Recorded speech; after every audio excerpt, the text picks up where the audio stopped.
वालेकुम student, how are you.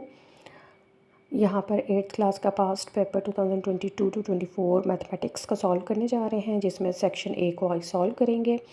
और section A में 15 एमसीक्यूज़ हैं और 15 के 15 एमसीक्यूज़ को मैं प्रॉपर आपको बताऊंगी कि इनके आंसर्स किस तरह से करेक्ट आते हैं। तो अगर आप यहाँ पर देखें 15 एमसीक्यूज़ में फर्स्ट एमसीक्यूज़ को, first one MCQs is if x is directly proportional to y and y1 x1 is equal to 2 और y1 is equal to 10 and x2 is equal to 10, then we have to find y2. So first option is 20, second one is 50, third 100 and 200. So how we can solve this? We know that if x is directly proportional to y and x1 is equal to 2, y1 is equal to 10 and y2 is equal to 10 also, then we have to find y2. Since it is given in directly proportion y1 divided by x2 which is equal to y2 divided by x2, ये आपका relation होता है direct proportion में। सो अगर इस तरह के MCQs आ जाए तो आपको इस तरह का रिलेशन यहाँ पर लाना पड़ता है और इसको सॉल्व करना पड़ता है। अब इस रिलेशन को, ये आपके पास बुक पे गिवन है। Now putting the values, y1 is 10, x1 is 2, y2 is unknown and x2 is 10. By cross multiplication, 10 multiplied by 10 which is equal to 2y2, and 10 multiplied by 10 is 100 which is equal to 2y2, and 100 divide by 2, y2 के साथ 2 multiply हो रहा है, equality को side shift होगा तो divide हो जाएगा। सो 2 को जब 100 के साथ आप डिवाइड करेंगे तो आंसर आपके पास क्या आ जाएगा, 50। So y2 is equal to 50, then correct option is B. Now in B, second MCQs, 6 pipes are required to fill a tank in 80 minutes. To fill it, if we use 5 such type of pipe, how much time it will take to fill the tanks? 4 options हैं, इसमें से देखते हैं कि कौन सा option जो है वो करेक्ट होता है। तो इसके लिए भी सेम यही वाला प्रोसीजर है, बट आपका रिलेशन जो है इन्वर्सली है। सो यहाँ पर 6 पाइप्स हैं एंड नेक्स्ट में और टाइम कितना आ रहा है, 80 मिनट्स फिल करने के लिए। और जब 5 पाइप्स हैं तो टाइम हमने अननोन टी है, तो आपने उसको क्या करना है, फाइंड करना है। And we know that in inverse proportion x1 y1 किसके इक्वल होता है, x2 y2 के। Then putting the values, x1 आपके पास क्या है, 6, so 6 multiply by 80 which is equal to x2 is 5 and y2 is unknown which is t. Now 80 multiplied by 6 which is equal to 480 which is equal to 5t. अब t के साथ 5 यहाँ पर multiply हो रहा है, इक्वलिटी के उस साइड शिफ्ट होगा तो वो डिवाइड हो जाएगा। एंड 5 को जब 480 के साथ डिवाइड करेंगे तो आपके पास उसका आंसर क्या आ जाता है, 96। सो टाइम यहाँ पर कितना है कि 96 के 5 पाइप अगर हों तो 96 मिनट्स जो हैं यहाँ पर लगेंगे। तो आंसर आपका करेक्ट जो है वो कौन सा ऑप्शन है, डी। तो D option is correct which is 96। Now 3 MCQs, the amount P varies inversely to Q, which equation expresses the given statement? Simple सी बात है, यहाँ पर P जो है इन्वर्सली प्रोपोर्शनल है Q के, तो इसका आपके पास किस तरह से रिलेशन बनता है, देखें। Since P varies inversely to Q, और हम इसको इस तरह से भी लिख सकते हैं, P is inversely proportional to Q and we know that inversely proportional में आपके पास क्या रिलेशन होता है, P is inversely proportional to 1/Q, so P is equal to K is proportionality constant and divided by Q। So correct answer is C। तो ये C इसका जो है वो क्या है, करेक्ट आंसर है, और C वाले बबल को आप क्या कर लेंगे, फिल कर लेंगे। Now 4 formula for compound interest. हमें पता है कि कंपाउंड इंटरेस्ट का फार्मूला जो है ना सेकंड है, ना थर्ड है, ना फोर्थ है। तो फर्स्ट जो है वो आपका कंपाउंड इंटरेस्ट का फार्मूला है which is P into 1 + R divided by 100 whole power n। तो आंसर आपका फिर क्या इस 4 MCQs में करेक्ट हुआ, A MCQs। Now in 5 MCQs, Azam has a life insurance policy 5 lakh. He pays premium to insurance company of the rate 2.5% every year. What is the size of the premium paid by Azam every years? अच्छा, ये हमारा जो है chapter 2 का MCQs है। तो इसमें आपके पास life insurance total amount given है एंड रेट गिवन है। सो इसको सॉल्व करने का क्या मेथड है, size of premium paid by Azam, Azam जो प्रीमियम पे करेगा उसको सॉल्व करने के लिए हम टोटल अमाउंट जो लाइफ इंश्योरेंस होती है उसको मल्टीप्लाई करते हैं रेट के साथ। So rate is 2.5% and 2.5% means divided by 100 आप कर देंगे and 5 lakh multiply bye 1/100 multiply by 2.5 में आप पॉइंट को जब रिमूव करेंगे तो इसकी जगह आप क्या अप्लाई करेंगे 1 और जितने आगे डिजिट होते हैं उतने 0। So 5 lakh multiply by 25 divided by 100 multiply by 10 is 1000। 0 cancel हो जाएंगे, 500 यहाँ पे आ जाएगा and multiply by 25 which is equal to 12,500। So answer correct यहाँ पर क्या आ गया, ए इसका क्या है करेक्ट ऑप्शन। तो आप इसके फर्स्ट MCQs को क्या करेंगे, इस बबल को फिल करेंगे। Now 6 MCQs which of the following is an example of geometric sequence. अच्छा, ये जियोमेट्रिक सीक्वेंस आपके पास कौन सी होती हैं जिसके बारे में हमने ये पढ़ा है अपनी बुक्स में, जिनकी रेशो सेम होती है। अब रेशो कैसे सेम होती है कि अगर हम लोग इन चारों MCQ जो आपकी सीक्वेंस हैं उनको देखें तो हमने देखा कि C जो आपकी सीक्वेंस है वो इसको फुलफ़िल कर रही है। कैसे कि अगर हम C सीक्वेंस में second term divide first term करें तो आंसर क्या आता है 4 divided by 2 is 2। Third term divided by 2 term करें तो answer is 8 divided by 4 is 2 and 4 term divided by third term, 4 term क्या है 16 डिवाइड हुआ 8 से तो क्या आंसर आया 2। 32 जब डिवाइड 16 से हुआ तो क्या आंसर आया 2।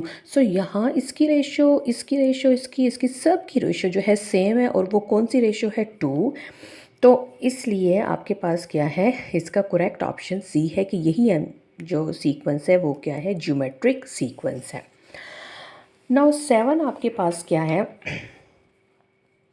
7 आपके पास है what are the factors of 4 minus 9m²। तो सिंपल सी बात है 4 और 9m आपके पास क्या है परफेक्ट स्क्वायर्स हैं। 4 को आप क्या लिखेंगे 2 होल स्क्वायर एंड 9m² को 3m ऑफ होल स्क्वायर लिखेंगे। अब यहाँ पर आइडेंटिटी अप्लाई होगी which is a² minus b² और ये किसके इक्वल होती है a plus B into a minus B. तो इसको जब हमने सॉल्व किया तो एक दफ़ा प्लस में एक दफ़ा माइनस में, तो इसका A ऑप्शन जो है वो करेक्ट है। कौन सा option A।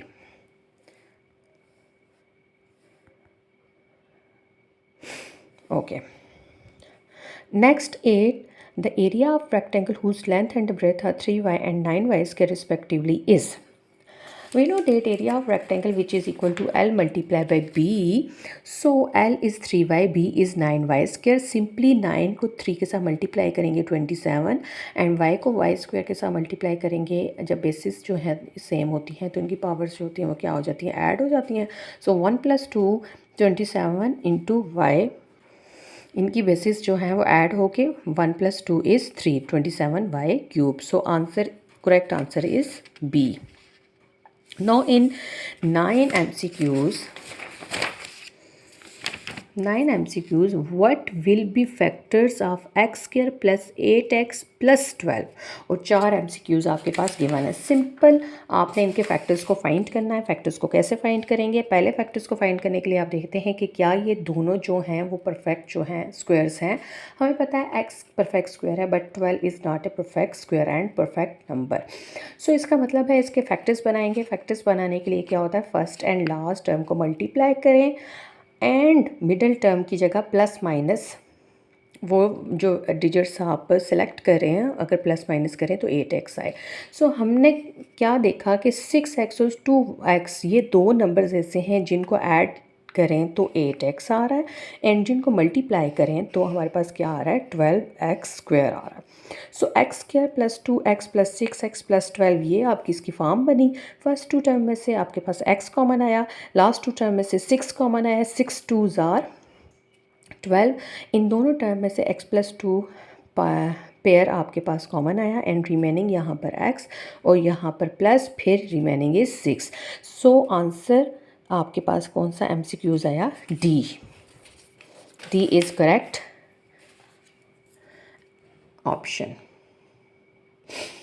Now in 10 find the value of k if x1 equal to y and x1 is equal to 1 and y is equal to 2 is a solution of the equation 2x + 3y - k। ये बहुत easy question है। आपने simply जो equation है आपने उसमें values put करनी है। तो आपके पास कैसे सॉल्व होगा ये क्वेश्चन कि आपकी इक्वेशन है 2x + 3y which is equal to k and x अगर 1 हो और y आपके पास 2 हो, तो आप putting x is equal to 1 and y is equal to 2 in equation 1, 2 × 1 + 3 × 2 which is equal to k, 2 × 1 is 2, 3 2s are 6 which is equal to k. So 6 + 2 is 8. Then answer is k is equal to 8 which is BMCQs। तो हम यहाँ पर देखेंगे BMCQs जो है वो आपका क्या है, correct. Now what is the gradient of the line y equal to 7 minus 2x? We know that in straight line, equation of straight line y equal to mx plus c, m is called gradient. Given equation is y equal to 7 minus 2x and we know that y is equal to mx plus c when we compare equation 1 and 2. So y की जगह आ जाएगा, c is y intercept which is 7 and mx is compared with the term minus 2x, x is cancelled to each other, so m की value आपके पास क्या आ गई, -2। Then correct answer is C, MC option which is -2, which is -2. And 12 MCQs, what is the simplified form of 100 0 + 20 0 + 5 0? इनकी जब parts जो हैं वो ज़ीरो होंगी, हमने ये रीड किया है इन 5th चैप्टर। किसी की भी पावर ज़ीरो होती है तो वो किसके इक्वल होता है, 1 के equal. So 100 0 is 1, 20 power 0 is 1 एंड 5 power 0 is 1, so 1 + 1 + 1 is 3। Then correct option is D, correct option is D। And what is the value of p if 3p is equal to 3 power -4? अच्छा, इसमें आपके पास कौन सा वाला आप use कर रहे हैं कि when bases are same then powers are also same. So 3p is equal to 3 power -4। तो सिंपली कुछ भी नहीं है, बेसिस जब इक्वल होती है पावर्स भी इक्वल हो जाती हैं, तो p की वैल्यू आपके पास क्या आ गई, -4। Then correct answer is CMCQs, C option which is -4। 14 MCQs, what will be the solution of inequality 2x - 3 is less than 7? ये इस दफ़ा आपके कोर्स में एक्सक्लूडेड है, लेकिन फिर भी हम देख लेते हैं कि किस तरह से सॉल्व होता है। तो हमने क्या करना होता है कि वेरिएबल वाली टर्म के साथ जो भी टर्म होती है, वो सबसे पहले उसको हमने क्या करना होता है, कैंसिल करना होता है। यहाँ पे -3 है, -3 कैंसिल होगा जब इसके साथ +3 होगा। सो बोथ इन साइड इस इनइक्वालिटी के हम 3 को क्या कर देंगे, ऐड कर देंगे। सो 2x - 3 + 3 is less than 7 + 3, -3 + 3 is cancelled to each other, so 2x is less than 7 + 3 is 10। अब x को सिंगल करने के लिए इसके साथ जो 2 है उसको कैंसिल करेंगे, so dividing 2 on both side, 2x / 2 is less than 10/2, so x is less than 5 is required option, and B option is correct, B option is correct। Okay, last MCQs, if x is less than y and y is less than z, then which of the following is true? So if x is less than y and y is less than z, then x is less than y is less than z, so first term is also less than last term, then x is less than z, then option A is correct for this MCQs। So students, ये हमारा आज का क्या था, पास paper का objective जिसको हमने solve कर लिया है। ओके जी, अल्लाह हाफिज़।